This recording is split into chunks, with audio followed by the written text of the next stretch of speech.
Então, dando continuidade à nossa aula de cisto-isosporíase, esse protozoário, ele pode formar o que nós chamamos de cisto unizoico ou cisto monozoico, que é essa estrutura da foto ali do lado direito. Então, essa estrutura vermelhinha em cima é um cisto que está em um tecido e a de baixo é apenas um desenho. Em ambos, a gente pode ver uma camada espessa, uma dupla membrana ali com uma parede espessa, né, que garante a proteção, porque já que é um cisto, é uma forma de resistência, e dentro ele tem apenas um esporozoito. O que não se sabe, o que não está muito bem esclarecido?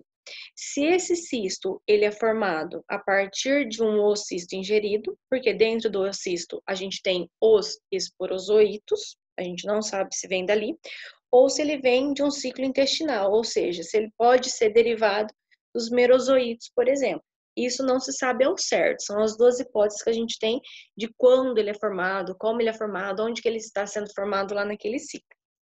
Bom, esse cisto, a gente pode observar ele dentro do intestino do paciente e até mesmo em tecidos extraintestinal. Tecido extraintestinal seria no baço, já foi visualizado, no fígado, em alguns linfonodos, por exemplo.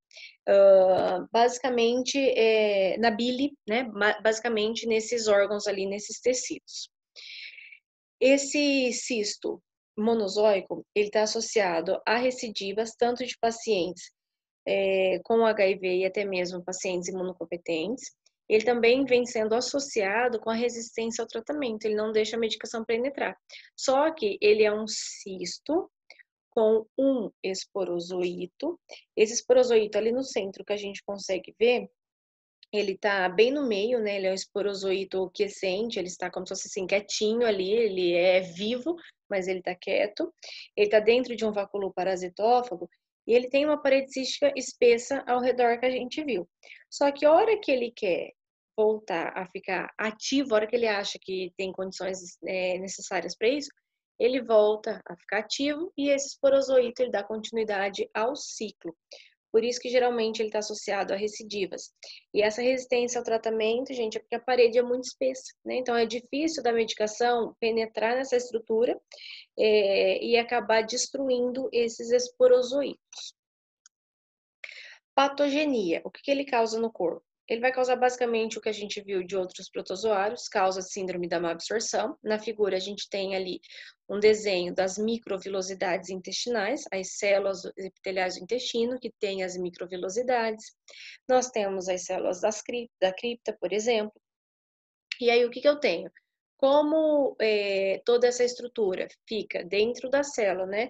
Todo esse processo de multiplicação celular, essas reproduções sexuadas e assexuada que a gente falou que acontece, ela ocorre dentro da célula. E ela acaba rompendo essa célula e liberando as estruturas. Então, a gente tem uma destruição ali de grande parte dessas células do intestino.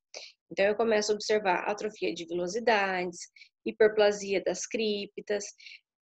Basicamente, a gente vai ver alguns sintomas e quem tem pacientes imunocompetentes que têm, eles possuem nada muito intenso e eles acabam evoluindo para uma cura. Agora, quando eu pego crianças e pacientes realmente HIV positivos ou que tomam alguma medicação, paciente que veio de um transplante, por exemplo, aí eu tenho toda essa patogenia e os sintomas um pouco mais graves. O que eu tenho como sintomas? Febre, náuseas, vômitos, diarreia, esteatorreia, flatulência, desidratação, perda de peso, emagrecimento, eosinofilia. O paciente, a gente começa a ver no paciente um aumento de eosinófilos, que é esse leucócito ali da foto. Esse eosinófilo, ele é um leucócito especializado na defesa de eumintos e alguns protozoários. Então, nesse caso, por exemplo, eu aumento a quantidade de eosinófilo no sangue, só que eu também aumento a quantidade de eosinófilo lá próximo, lá no intestino próximo, onde que estão as estruturas, né, do cistoesóspora. Posso observar nas fezes do paciente cristais de Charcot-Leyden.